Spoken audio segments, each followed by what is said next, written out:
ជួនកាចិត្តបងឆាប់ខឹងបើប្រលឹងអូនស្ងៀមមិនទៅរាប់រកមនុស្សដតីមិនខ្ចីនឹកភ្នងមិនខ្ចីនឹកភ្នងចំពោះកន្លងខឹងផងស្នេហ៍ផងទើបតែឥឡូវបងបានដឹងច្បាស់បងបានដឹងច្បាស់ថាខឹងពីព្រោះសក្តីស្នេហ៍ស្នងប្រច័នព្រោះស្នេហ៍បើខឹងនួនឡងបើខឹងនួនឡងកុំប្រកាន់បងខឹងព្រោះស្រឡាញ់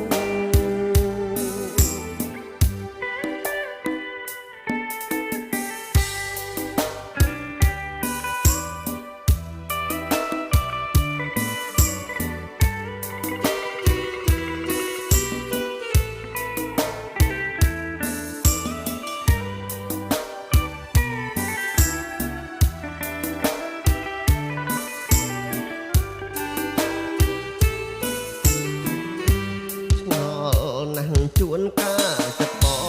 ងឆាប់ខឹងបើប្រលឹងអូនស្ងៀមមិនទៅរាប់រកមនុស្សដតីមិនខ្ចីនឹកភ្នងមិនខ្ចីនឹកភ្នងចំពោះកន្លងខឹងផងស្នេហ៍ផងទើបតែឥឡូវបងបានដឹងច្បាស់បងបានដឹងច្បាស់ថាខឹងពីព្រោះសក្តីស្នេហ៍ស្នង